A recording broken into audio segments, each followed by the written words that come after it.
3 سال کے اندر عالمیت کو پورا کرنے کے لیے آج ہی ہمارے مدرسے کو جوائن کرے اور عالم اور عالمہ بنیے، وہ بھی 3 سال کے اندر اپنے واٹس ایپ اور ای میل کے ذریعے سے۔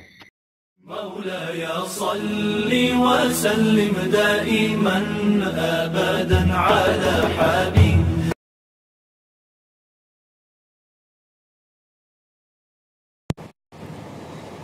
السلام علیکم ورحمۃ اللہ وبرکاتہ۔ قصص النبیین کا آج آپ کا پہلا سبق ہے۔ یہ کتاب 5 جلدوں میں لکھی گئی ہے، اس میں سے آج پہلا جلد ہم لوگ پڑھنے والے ہیں۔ اس کتاب کو لکھا ہے مفکر اسلام حضرت مولانا سید ابو الحسن علی ندوی رحمۃ اللہ علیہ نے۔ اس کتاب کو لکھنے کی جو بنیادی وجہ تھی وہ صرف یہی ہے کہ علم النحو اور علم الصرف میں ہم لوگوں نے جو کچھ بھی پڑھا ہے، اس کتاب کے ذریعے سے اس کی مشق بھی ہو جائے اور دھیرے دھیرے ہمیں ترجمہ کرنا بھی سیکھنے لگے اور ساتھ ساتھ نئے نئے الفاظ بھی ہم کو معلوم ہو جائے۔ تو اس کتاب کو پڑھتے وقت بھی ہم لوگ انہی چیزوں کو ذہن میں رکھیں گے اور علم النحو علم الصرف کی بھی بہت زیادہ مشق ہم اس کتاب کے ذریعے سے کریں گے۔ بالکل حرف بائی حرف اس کتاب کو ہم پڑھیں گے اور علم النحو علم الصرف ساری چیزوں کو بھی ہم لوگ یاد رکھیں گے اور اسی کو بنیاد بنا کر اس کتاب کو ہم لوگ پڑھنے والے ہیں۔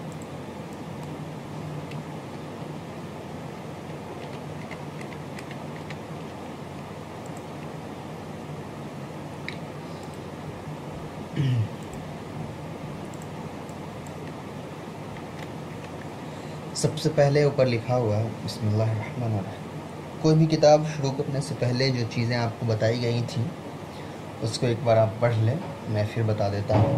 اور ایک بار آیت الکرسی پڑھ لیں، چاروں کل پڑھ لیں، یعنی کہ قل اعوذ برب الفلق، قل اعوذ برب الناس، قل اللہ احد، قل یا ایھا الکافرون۔ اس کے بعد رب اشرح لی صدری والی جو دعا ہے وہ 3 مرتبہ پڑھ لیں۔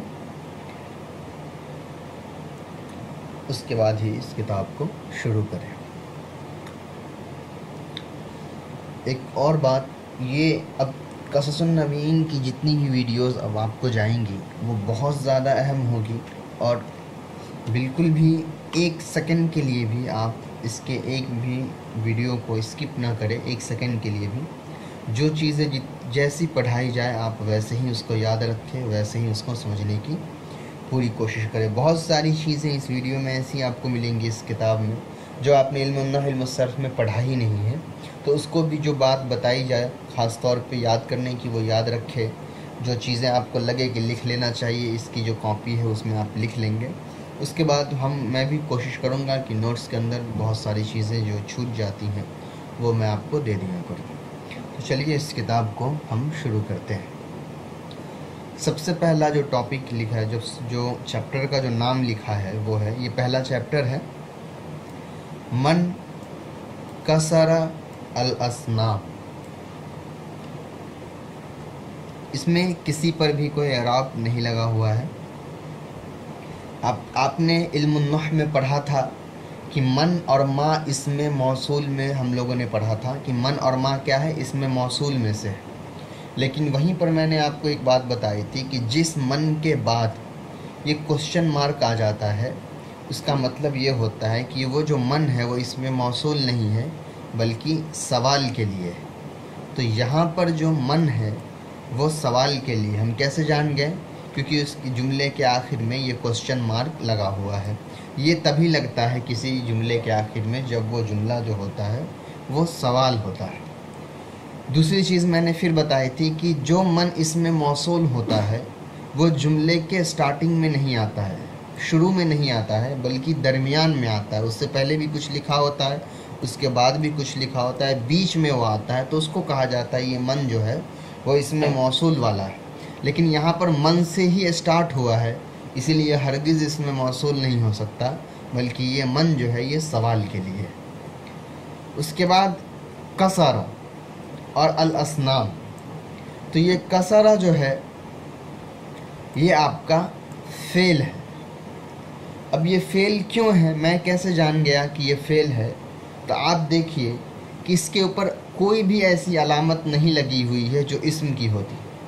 तो इसके यहाँ पर इस्म की कोई अलामत भी कसरा पर नहीं दाखिल है, ना इस पर अलिफ लाम है, ना इससे पहले कोई हरफ जर दाखिल है, ना इस पर तनवीन है। तो इसका मतलब ये है कि जब इस्म वाली कोई अलामत इसके ऊपर नहीं है तो ये फ़ेल है। उसके बाद आगे है अल-असनाम। तो ये अल-असनाम जो है ये इस्म है। क्यों इस्म है? इसलिए कि इसके ऊपर अलिफ लाम दाखिल है। तो ये तो मैंने अलामत इस्म के एतबार से आपको बताया कि मन क्या है। मन भी इस्म है। क्यों? क्योंकि इसमें गैर मुतमक्किन में मन यहाँ पर इसमें मौसूल में से नहीं है, बल्कि मन आप इसको हर्फ ही कहेंगे। कसरा फ़ेल है। क्यों? इसलिए कि इस पर अलामत इस्म दाखिल नहीं है। और अल-असनाम इस्म है, इसलिए कि इस पर अलिफ लाम दाखिल है। अब आइए इसका एराब क्या होना चाहिए। कसरा फ़ेल है। कौन सा फ़ेल है ये मैं आपको यहाँ दिखाता हूँ, आप गौर से देखिए। हम लोगों ने अब तक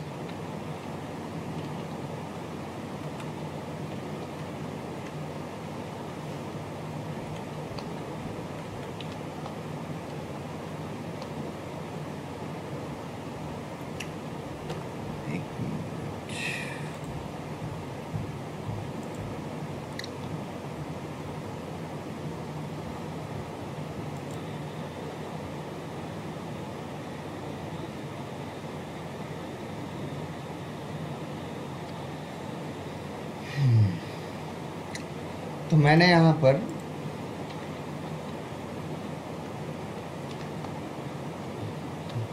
नसरा लिखा है। नसरा के वज़न पर ही आता है कसरा।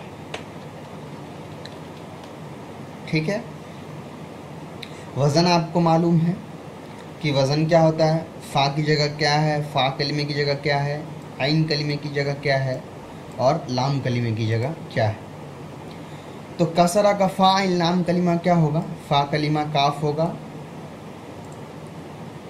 आइन कलिमा क्या होगा? सीन होगा, और लाम कलिमा क्या होगा? लाम कलिमा रा होगा। ठीक है, जिस तरीके से नसरा का फ़ा कलिमा नून है, आइन कलिमा स्वाद है और लाम कलिमा रा है, इसी तरीके से कसरा का फ़ा कलिमा काफ है, आइन कलिमा सीन है और लाम कलिमा क्या है? रा है। तो नसरा के वज़न पर कसरा है। साथ साथ ये जो कसरा है ये नसरा के बाब से ही आता है। नसरा के बाब से आने का मतलब क्या होता है कि जिस तरीके से नसरा के बाद हम क्या लिखते हैं, बनाते हैं, यंसुरु लिखते हैं नसरा के बाद। तो नसरा के बाब से आने का मतलब ये हुआ कि कसरा को भी हम कैसे लिखेंगे? यकसुरु लिखेंगे। यंसुरु के वज़न पर हम क्या करेंगे? यकसुरु लिखेंगे। ठीक है, तो यही होता है बाब से आने का मतलब, यानी जैसा यंसुरु है वैसा ही यकसुरु होगा। जैसा इसका तस्निया का सेगा होगा, तस्निया का सेगा क्या? अलिफ और नून लगाना है, तो इसके आखिर में भी हम बस अलिफ और नून लगा देंगे। जमा का सेगा होगा तो क्या होगा? वाव और नून लगेगा, तो इसके भी यकसुरु के जमा के सेगे में भी क्या होगा? वाव और नून लगेगा। यानी जैसा नसरा यंसुरु के अंदर बदलाव होगा जिस सेगे में, वैसा ही बदलाव यहाँ कसरा यकसुरु के सेगे में होगा। क्यों? इसलिए कि कसरा जो है ये नसरा के बाब से है, नसरा के वज़न पर आता है। इस तरीके से और भी बहुत सारे फ़ेल हैं जो नसरा यंसुरु बाब से हैं, जो मैंने आपको सफ़तुल मसादिर में बताया था और याद करने के लिए आपको कहा था। तो ये तो इतना समझ में आ गया कि ये किस बाब से है, तो नसरा यंसुरु बाब से। अब मुझे ये पता करना है कि ये सेगा कौन सा है। ठीक है, तो अब अगर आपको याद रहेगा तो हम डायरेक्ट कह देंगे कि ये वाहिद मुज़क्कर गायब का सेगा है, माजी में मारूफ है। ठीक है, मुस्बत है। लेकिन अगर मुझे याद नहीं है कि ये कौन सा सेगा, अगर आपने फ़ेल याद नहीं किया तो आप कैसे पता कर पाएंगे? उसमें कितना टाइम लगेगा आप देखिए। कसरा है तो आप पहले मुझे ये तय करना होगा कि ये माजी का फ़ेल है या मुजारे का। तो आपको मालूम है कि मुजारे का अगर कोई सेगा होता है तो उसके शुरू में जो होता है अलिफ या ता नून में से कोई एक हर्फ लगा होता है, ठीक है, अतईना जिसको कहा जाता है। तो अगर मुजारे होता तो इसके शुरू में या होता, यानी फ़ाइल लाइम कलिमा 3 तो होते, उसके एक्स्ट्रा शुरू में क्या होता? या होता। यहाँ पर क्या है, यहाँ पर सिर्फ 3 ही कलिमा है, फ़ाइल लाम, इसके शुरू में कोई लफ्ज़ नहीं लगा हुआ है, इसका मतलब ये मुजारे नहीं है, ठीक है। इसका मतलब कंफर्म हो गया कि ये माजी है। अब मुझे ये तय करना होगा कि ये माजी है तो माजी का कौन सा सेगा है, यानी मुज़क्कर के लिए है या मुअन्नस के लिए है। तो आपको मालूम है कि हर सेगे के आखिर में मैंने आपको एक तरीका बताया था कि हर माजी के जितने भी सेगे हैं उसके आखिर में कुछ चेंजेस होते हैं। जैसे ये नसरा है, इसके आखिर में अगर ये ता लग जाए और ता पर साकिन आ जाए तो हम कहेंगे ये मुअन्नस का है, ठीक। अगर इसी ता पर जो है अगर पेश आ जाए तो हम कहते हैं वाहिद मुतकल्लिम का सेगा है। इसी ता पर अगर ज़ेर आ जाता है तो हम कहते हैं ये वाहिद मुअन्नस गायब का, वाहिद मुअन्नस हाजिर का सेगा है। इसका मतलब क्या है कि हर आखिर के सेगे में वही तस्निया बनाना होता है तो हम अलिफ लगाते हैं, अगर हमको जमा बनाना होता है तो वाव अलिफ लगाते हैं, है ना। तो इसका मतलब ये है कि कुछ ना कुछ लगता है तब जाके ये बनता है, लेकिन यहाँ पर कुछ नहीं है बल्कि सिर्फ नॉर्मल कसरा है। इसका मतलब क्या होगा, ये वाहिद का सेगा होगा, ठीक है, और ये मुज़क्कर का सेगा होगा। क्यों? इसलिए कि इसमें अलामत मुअन्नस मौजूद नहीं है। यहाँ पर अगर मुअन्नस का सेगा होता तो मुअन्नस, अगर कसरा जो है मुअन्नस का सेगा होता तो या तो ता आता तो ये कसरत होता, वाहिद मुअन्नस गायब का सेगा, या कसरत ता आता तो तस्निया मुअन्नस गायब का सेगा, या क्या आता, कसर ना आता तो हम कहते ये जमा मुअन्नस गायब का सेगा है, या कसर ती आता तो हम कहते वाहिद मुअन्नस हाजिर का सेगा है, या कसर तुमा आता तो हम कहते तस्निया मुअन्नस हाजिर या तस्निया मुज़क्कर हाजिर का सेगा है, या कसर तुन्ना आता तो हम कहते जमा मुअन्नस हाजिर का सेगा है। लेकिन यहाँ क्या है, यहाँ नॉर्मल कसरा है, तो यानी कि हमने मुअन्नस के 6 सेगे मिला करके देख लिए, कोई सेगा इस पर मैच नहीं किया, ठीक है। तो ये क्या हो गया, मुअन्नस का सेगा नहीं है, मुज़क्कर का भी सेगा, मुज़क्कर हाजिर का भी सेगा नहीं है। तो मतलब क्या हुआ कि हमने जितने सेगे हैं 14 सेगे, उन 14 सेगों में हम मिला करके देखेंगे ये कौन सा सेगा है, तब जाके हमको समझ में आएगा कि अच्छा ये वाहिद मुज़क्कर गायब का सेगा है, माजी का सेगा है, माँ आखिर शुरू में नहीं लगा हुआ इसलिए नफ़ी भी नहीं है, और ये कुसीरा भी नहीं है इसीलिए ये मजहूल भी नहीं है, ठीक है। तो इतना कुछ आपको चेक करना पड़ता, कब, जब आपको ये याद नहीं होता कि नसरा अगर याद नहीं होता, इसी के वज़न पे कसरा याद नहीं होता, तो आपको इतना चेक करना पड़ता। तो जो काम सेकंड में हो जाता उसमें आपको बहुत ज़्यादा मिनट लगता, 5-6 मिनट लगता ये सारी चीज़ें आपको क्लियर करने में। इसीलिए क्या किया जाता है कि इसको याद कर लिया जाता है। जैसे ही कसरा याद रहेगा आपको, कसरा क्या है, वाहिद मुज़क्कर आएगा, नसरा क्या है, वाहिद मुज़क्कर गायब का सेगा, उसी के वज़न पर कसरा है तो ये भी वाहिद मुज़क्कर गायब का सेगा होगा। तो बस समझ में आ गया। तो कसरा मतलब होता है तोड़ना, ठीक है। तो ये क्या है, माजी मुज़क्कर गायब का सेगा, इसका मतलब होगा कि किसी ने तोड़ा है पास्ट में, ठीक है, किसी ने तोड़ा है पास्ट में। अब ये जो अभी ऊपर का मैं दिखा रहा हूँ जिस पे एराब नहीं लगा हुआ है, ठीक है, तो ये अभी मैं ऐसे ही बता रहा हूँ, असल में आपको ये एराब वाला ही पढ़ना है, लेकिन ये बस बता रहा हूँ। कसरा का इसका यानी कसरा एक काम है तो 100% इसका काम का कोई करने वाला मौजूद होगा, ठीक है, करने वाला मौजूद होगा। मन के मतलब होते हैं कौन, कसरा मतलब होता है तोड़ा। तो जाहिर सी बात है पहले ही आ गया कि कौन, यानी किसने काम किया, इसका मतलब क्या हुआ, कसरा का जो फाइल होगा वो ये मन ही होगा। 100% मन जो है कसरा का क्या होगा, फाइल होगा। मन कसरा, किसने तोड़ा। तो अब फेल भी मौजूद है, फाइल भी मौजूद है, यानी काम भी मौजूद है और काम करने वाला भी मौजूद है। तो क्या बच गया, मफूल, यानी जिस पर काम हुआ है। ये असनाम कहते हैं मूर्तियों को, सनमुन वाहिद को कहते हैं, और सनमुन मतलब होता है मूर्ति, اور सनम की जमा है असनाम, इसके मतलब होते हैं बहुत सारी मूर्तियाँ। तो अब मन का सरल असनाम, तो काम किस तोड़ने वाला कौन है? मन है, यानी गायब है, पता नहीं है किसने तोड़ा है, कौन है ये तोड़ने वाला है। काम क्या है? तोड़ना काम है। काम किस पर हुआ है? मूर्ति पर हुआ है। तो तर्जमा क्या होगा? मन का सरल असनाम, मूर्ति किसने तोड़ी। हाँ, अब ये असनाम पर क्या इराब आएगा? तो आपको मालूम है कि फ़ाइल हमेशा मरफू होता है और मफूल यानी कि जिस पर काम होता है वो हमेशा मंसूब होता है। इसका मतलब क्या होगा? मन कसरा अल असनामा, मूर्तियाँ किसने तोड़ी है। ये आपका टॉपिक कंप्लीट है।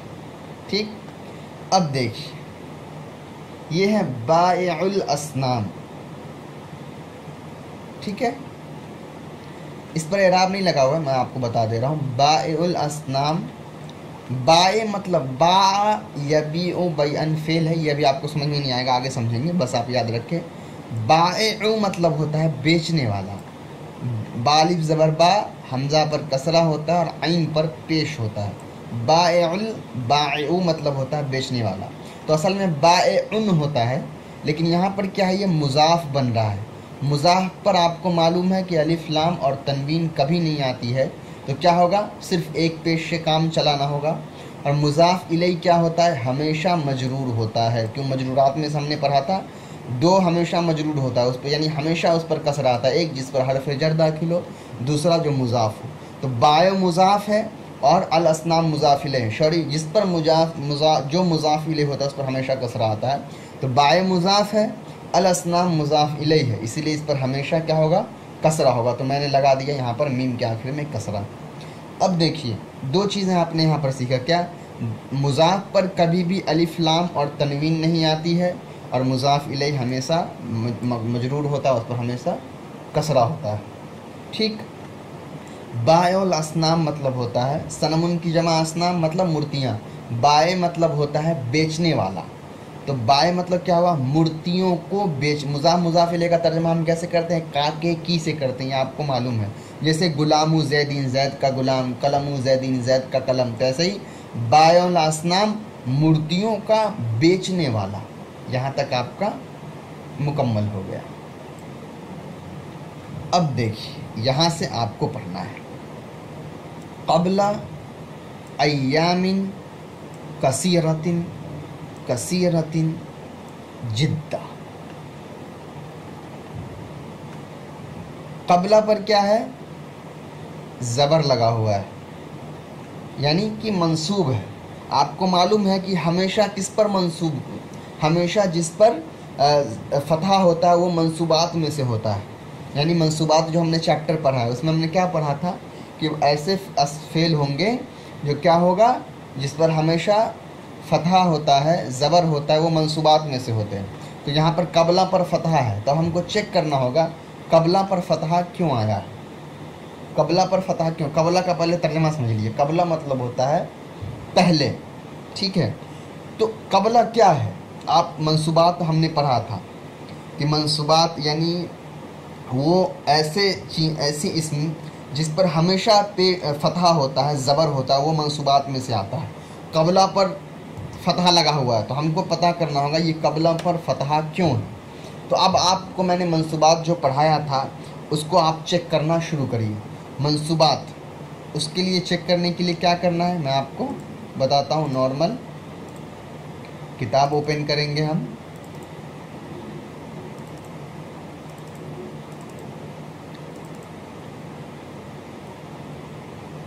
ये हमारा हो गया। हम मंसूबात का चैप्टर निकालेंगे। ये मरफ़ूआत है और ये हमारा है मंसूबात। ठीक, मंसूबात में से हमको क्या देखना है कि क़ब्ला पर जो है फ़तहा क्यों है। तो वो हमको कहाँ मिलेगा? मफ़ूल फ़ी में मिलेगा। मफ़ूल फ़ी में क्यों मिलेगा? मफ़ूल बिही या ये सब में क्यों नहीं मिलेगा? आपको मालूम है मफ़ूल बिही आम को कहते हैं, जिस पर काम होता है वो मफ़ूल आता है। मफ़ूल मुतलक में जो होता है फ़ेल का ही मस्दर होता है। क़ब्ला फ़ेल का मस्दर नहीं है। مفعول لہو میں جس کی وجہ سے کام ہوتا ہے وہ آتا ہے قبلہ یعنی پہلے. تو یہ کیا ہے کہ اس کی وجہ سے کوئی کام نہیں ہوا, یہ کوئی سمجھ میں نہیں آیا. مفعول محو واو کے بعد آتا ہے, یہاں کیا ہے قبلہ کے بعد جو ہے کوئی واو وغیرہ تو کچھ ہے نہیں. مفعول فی میں کیا ہوتا ہے, مفعول فی کے اندر کیا ہوتا ہے ظرف زمان اور ظرف مکان ہوتا ہے, جو میں نے آپ کو پڑھایا تھا. یعنی کوئی زمانہ آپ دیکھیے, مفعول فی وہ زمان یا مکان جس میں واقع ہوتا ہے اس کو ظرف زمان ظرف مکان بھی کہتے ہیں. جیسے دہرن زمانہ, حین, قبل, یوم, لیل, سنتن, اس طریقے سے. تو قبلہ کیا ہے, قبلہ کیا ہے, قبلہ مطلب ہوتا ہے پہلے. تو پہلے یعنی یا تو ایک دن پہلے, تو کیا آ جائے گا زمانہ ہو جائے گا, ایک دن پہلے آ رہا ہے. یا پھر کیا ہوگا ہم کہیں گے اس آدمی سے پہلے, تو یہ جگہ ہو جائے گا. تو یہ کیا ہو جائے گا ظرف مکان ہو جائے گا. تو مکان کے اندر جگہ ہوتا ہے, زمان کے اندر زمانہ وقت ہوتا ہے. تو 100% قبلہ ہم جب کہتے ہیں پہلے, اس کا مطلب کیا ہوا کہ یہ مفعول فی ہوگا. تو مفعول فی ہونے کی وجہ سے کیا ہوا, اس کے اوپر زبر آیا ہے. ٹھیک, سمجھ میں آ گیا. اب دیکھیے یہ ایامین ہے. ایامین کیا ہے بعد میں بتاؤں گا, پہلے آپ یہ دیکھیے کہ ایامین پر کسرہ کیوں ہے. ہر اعراب کا کوئی وجہ ہوتا ہے, ایامین پر کسرہ کیوں ہے. تو آپ کو معلوم ہونا چاہیے کہ کسرہ کس کس وجہ سے آتا ہے, دو چیزوں کی وجہ سے. کس کس وجہ سے, یا تو حرف جر داخل ہوتا ہے یا مضاف الیہ ہوتا ہے. تو ایامین سے پہلے کوئی حرف جر نہیں داخل ہے, اس لیے قبلہ حرف جر میں سے نہیں ہے. اس کا مطلب کوئی جو دوسری جو ہے وہ کیا ہے مضاف الیہ. اس کا مطلب ایامین 100% مضاف الیہ ہوگا. ٹھیک ہے, یہ آپ کو سمجھ میں آ گیا. ایامین جو ہے یومن کہتے ہیں, یومن کہتے ہیں دن کو. ٹھیک ہے, یومن مطلب دن ہوتا ہے, یہ واحد ہے. یومن کی جمع آتی ایام, مطلب بہت سارے دن. تو یہاں پر ہے ایام جمع ہے, اور ایام پر کسرہ کیوں ہے, مضاف الیہ ہونے کی وجہ سے. یہ مضاف الیہ یہ ہے, جس کا مطلب 100% اس کا کوئی مضاف ہے. تو یہ قبلہ جو ہے یہ مضاف ہے. تو قبلہ ایامین یہ مضاف الیہ ہے. مضاف الیہ کا ترجمہ کیا ہوتا ہے, کاکے کی. تو قبلہ ایامین مطلب بہت دنوں کے بہت پہلے. تو ایسا کچھ سمجھ میں نہیں آتا ہے, تھوڑا اور اچھا ترجمہ کر کیا ہوگا, بہت دن پہلے. یہ ترجمہ ہو گیا قبلہ ایامین کا. اب دیکھیے یہ کثیرتن, یہ کثیرتن پر یہ بہت اہم ہے, غور سے سمجھیں. کثیرتن پر کسرہ کیوں آیا, یہ مضاف الیہ بن رہا ہے, یہ تو پاسبل ہے نہیں, اس لیے کہ دو ایک ساتھ دو مضاف الیہ کبھی نہیں بنتے. تو یہ کثرتن پر اور کسرہ پھر کیوں ہے, اسی لیے کہ اگر یہ اس کو آپ کہیں گے مضاف الیہ, اس کا مطلب اس سے پہلے والا مضاف ہونا چاہیے. اور آپ کو پہلے ہی میں نے بتایا کہ مضاف پر کبھی بھی تنوین نہیں آتا ہے, تو ایامین پر تو تنوین ہے. اس کا مطلب یہ نہ مضاف بن سکتا ہے اور نہ کثرتن مضاف الیہ بن سکتا ہے. تو پھر کثرتن پر کسرہ کیوں آیا, تو یہ آیا صفت ہونے کی وجہ سے, کیونکہ آپ کو معلوم ہے کہ موصوف صفت کا اعراب سیم ہوتا ہے. تو اب کہو گے ارے اگر صفت ہوتا ہے اب موصوف صفت کے اندر تو 4 چیزوں میں برابری ہوتی ہے. کون کون سی چیزوں میں, اعراب میں. تو چلو مان لیا جائے دونوں کا اعراب سیم ہے, لیکن مذکر ہونے میں ایامی مذکر ہے, یہ مؤنث ہے. کیوں مؤنث, یہ گولتا لگا ہوا ہے کثرتن پر. ٹھیک ہے, اس کے علاوہ ایامین جمع ہے, کثرتن تو جمع الگ نہیں لگ رہا. تو اب آپ ایک قاعدہ اور یاد رکھیں گے. وہ قاعدہ کیا یاد رکھیں گے, غور سے سنیے, پہلے سن لیجئے پھر سمجھاتا ہوں. قاعدہ یہ ہے کہ جب موصوف اور صفت, تو آپ کو معلوم ہے جس کی صفت لائی جاتی ہے وہ موصوف ہوتا ہے, اور جو صفت ہوتا ہے وہ جو خوبی ہوتی ہے وہ صفت ہوتا ہے. جیسے ہم کو کہنا ہو زید اچھا لڑکا ہے, تو زید کیا ہو گیا, موصوف ہو گیا, اور اچھا صفت ہو گیا. ٹھیک ہے, تو آپ یاد رکھیے قاعدہ, اب یاد رکھیے, اس کو کاپی میں لکھ لیجیے. کیا لکھنا ہے, جو موصوف غیر عاقل کی جمع ہوتی ہے. پھر سے سنیے, جو موصوف غیر عاقل کی جمع ہوتی ہے اس کی صفت ہمیشہ واحد مؤنث ہوتی ہے. پھر سے سنیے, جو موصوف غیر عاقل کی جمع ہوتی ہے اس کی صفت ہمیشہ واحد مؤنث ہوتی ہے. اب یہ غیر عاقل کیا ہے, جمع مؤنث کیا ہے, سب سمجھیے. یہ ہے قلمن, मौसूफ हो गया, जमीलुन ये सिफत हो गया। तो ये तो नॉर्मल मौसूफ सिफत हो गया। इराब भी सेम है, दोनों मुज़क्कर है, दोनों वाहिद है, दोनों नकेरा है। ठीक, चारों चीज़ में बराबरी हो गया। मैं क्या कह रहा हूँ, गैर आकिल की जमा, इसी कलमुन को मैं क्या करता हूँ,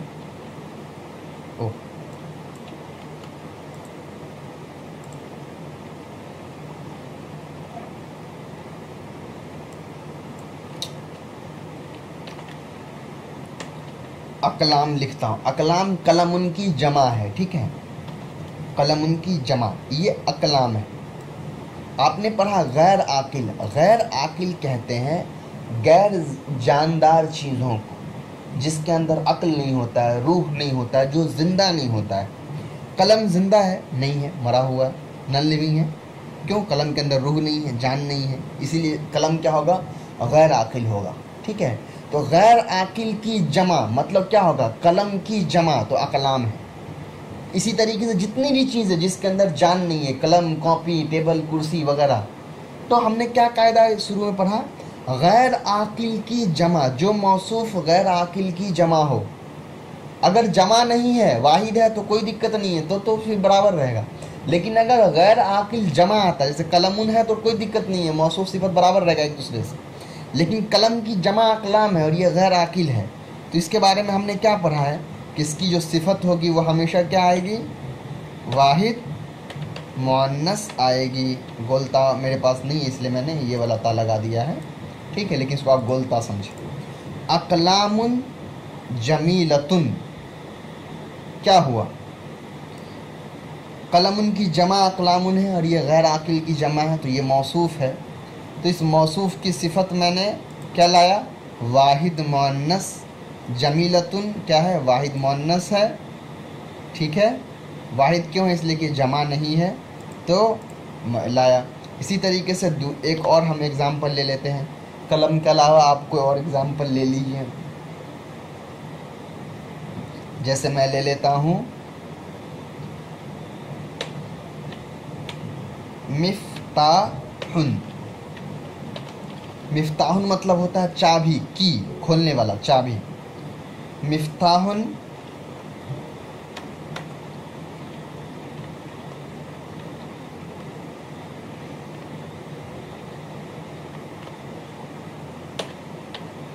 मिफ्ताहुन थमीनुन मतलब होता है कीमती चाबी, ठीक है। दोनों एराब में सेम है, मिफ्ताहुन वाहिद है, समीनुन भी वाहिद है। मिफ्ताहुन मुज़क्कर, समीनुन भी मुज़क्कर। मिफ्ताहुन मा नकेरा, समीनुन भी नकेरा, क्यों, इसलिए दोनों पर जो है तनवीन लगा हुआ है, तो ये गैर आकिल है। अब अगर मुझे इसकी जमा करनी होगी तो मिफ्ताहुन की जमा आती है, मैं इसको हटा देता हूँ, मिफ्ताहुन की जमा आती है मफातीहु, मफातीहु, तो ये क्या हो गई, जमा हो गया, ठीक है। तो अब क्या होगा, जब गैर आकिल की जमा मौसूफ हो तो सिफत क्या होता है, वाहिद मुअन्नस। तो जो समीनतुन था वो क्या बन जाएगा, जो समीनुन था वो क्या बन जाएगा, समीनतुन बन जाएगा। समझ में आया, यही है कायदा। तो यहाँ पर जो लिखा हुआ है कसीरतिन, ये कसीरतिन क्यों है, ये अय्यामिन क्या है, गैर आकिल की जमा है। गैर आकिल की जमा क्यों है, इसीलिए जमा है। आप इसको देखिए गौर से, ये है यौमुन, ये वाहिद है, तो इसका जो है ये यौमुन कसीरुन आता, ठीक। इसकी जमा क्या लिखी हुई है, अय्यामिन कसीरती, अय्याम कसीरतुन, गोलता नहीं है। आप याद रखें कि मैं जब आखिर में ये ता लगाऊं तो वो गोलता ही समझे, लेकिन यहाँ पर गोलता असल में नहीं लिखी हुई है। अय्यामिन कसीरतिन हो गया, अय्यामुन कसीरतुन हो गया। तो क्या हुआ, यौमुन वाहिद था, तो दोनों बराबर थे मौसूफ सिफत। लेकिन जैसे ही गैर आकिल की जमा आई, यौमुन गैर आकिल है ना, इसके अंदर दिन के अंदर कोई जान थोड़ी ना है, रूह नहीं है, तो यौमुन की जमा है अय्यामुन, तो इसकी सिफत क्या आ गई, कसीरतुन। तो यहाँ पर क्या हुआ, ये कसीरतुन क्या है, अय्यामिन की सिफत है। तो अय्यामिन पर तनवीन है, कसरा है, इसीलिए इस पर भी कसरा है। तो समझ में आया, ये अय्यामिन मौसूफ है, ये सिफत है। अब कहोगे अरे अय्यामिन तो मुज़ाफ इलैहि था, हाँ ये मुज़ाफ इलैहि भी है, ये मौसूफ भी है, ठीक। ये कसीरतिन हो गया। अब ये कसीरतिन क्या है फिर, तो ये कसीरतिन ताकीद है। ताकीद आप पढ़ चुके हैं, बराबर होता है, ठीक है। तो ये कसीरतिन क्या है, ताकीद है। जिद्दन जो है ये हमेशा ऐसे ही लिखाता है। ऐसे ही लिखाने का मतलब क्या होता है कि जिद्दन जो होता है ज़्यादती बताने के लिए आता है। जिद्दन मतलब होता है बहुत ज़्यादा, तो जिद्दन हमेशा ऐसा ही लिखाता है, ठीक है। तो आपने पढ़ लिया, क़ब्ला मफ़ूल फ़ी है, मुज़ाफ़ है, अय्यामिन मुज़ाफ़ इलैहि है, मौसूफ़ है, कसरतिन सिफत है, मुअक्कद है, ये कसरतिन ताकीद है, और ये भी मुअक्कद ताकीद है, ठीक। जिद्दन ऐसे ही लिखाता है। अब तर्जमा देखिए, क़ब्ला अय्यामिन कसीरतिन कसीरतिन जिद्दा। अय्यामिन कसीरतिन बहुत ज़्यादा दिन, ठीक है, क्यों, मौसूफ सिफत है तो बहुत ज़्यादा दिन मौसूफ सिफत हो गया। क़ब्ला अय्यामिन कसीरतिन बहुत ज़्यादा दिन पहले, ठीक है। कसीरतिन जिद्दा यानी बहुत बहुत पहले की बात है, ठीक है, बहुत बहुत पहले की बात है। यहाँ तक आपका जो है कंप्लीट हो गया। अब मैं इससे आगे आपको नहीं पढ़ाऊँगा। क्यों नहीं पढ़ाऊँगा, उसका रीज़न है, पहला सबक है, ज़्यादा हार्ड नहीं होना चाहिए। कल आपको क्या करना है, ये आपका टास्क है। अगर आप इसका टास्क कंप्लीट नहीं करेंगे, मुझे ना भेजे मंजूर है, लेकिन अगर आप इसका टास्क कंप्लीट नहीं करेंगे तो आप फिर कामयाब नहीं हो पाइएगा, आपको नहव सर्फ अच्छे समझ में नहीं आएगा। मैं ज़्यादा टास्क नहीं दे रहा हूँ आपको, सिर्फ ये 2 लाइन का टास्क दे रहा हूँ। जिस तरीके से पूरी छानबीन मैंने इल्मुन सर्फ से की है, आपको भी ये टास्क दिया जाता है। ये सिर्फ 2 लाइन की छानबीन आप करिए, ये क्या है, ये क्या है, ये क्या है, ये सारा क्या है, इस पर क्यों एराब आया, इस पर क्यों एराब आया, ये आपको सिर्फ 2 लाइन का करना है। और इसका ट्रांसलेशन आपको करना है। ट्रांसलेशन जो है मैं आपको नोट्स में भेज देता हूँ, आपको उस हिसाब से ट्रांसलेशन आपको करनी है। अब देखते हैं इंशाल्लाह आप कर पाते हैं कि नहीं, ठीक है। नहीं कर पाते हैं तो कोई बड़ी बात नहीं है, एटलीस्ट कोशिश ज़रूर करिए। ट्रांसलेशन अगर आप नहीं भी कर पाते हैं तो आप इतना तो आप ज़रूर बता सकते हैं कि किस पर कौन सा एराब है और वो एराब क्यों दाखिल। अगर आपने इतना बता दिया तो आप बिल्कुल समझ रहे हैं, आप इल्मुन सर्फ आप अच्छे समझ रहे हैं। आज आपको 3 जो है सब्जेक्ट्स मिलेंगी। आज से आपको हमेशा क़ससुन नबीयीन की मिलेगी, इल्मुस सर्फ की मिलेगी और मुअल्लिमुल इंशा की मिलेगी। तो ये आपका क़सस आज 2 ही लाइन होगा, कल आप 2 लाइन देख कर आएंगे, फिर इंशाल्लाह हम लोग धीरे धीरे आगे बढ़ेंगे। आप हमको बताएं कि आपको आज का पढ़ाई कैसा लगा, ठीक है। एक बार फिर आप ऊपर से तर्जमा देख लीजिए, ठीक है। मन कसरल असनाम, मूर्तियों को किसने तोड़ा, बायुल असनाम, मूर्तियों को बेचने वाला। क़ब्ला अय्यामिन कसीरतिन कसीरतिन जिद्दा, बहुत लंबे समय पहले की बात है। 3 लाइन का मैंने कर दिया है, ये 2 लाइन आप देख कर आएंगे। जज़ाकुमुल्लाह खैर व हसन जज़ा। अस्सलामु अलैकुम व रहमतुल्लाहि व बरकातुहू।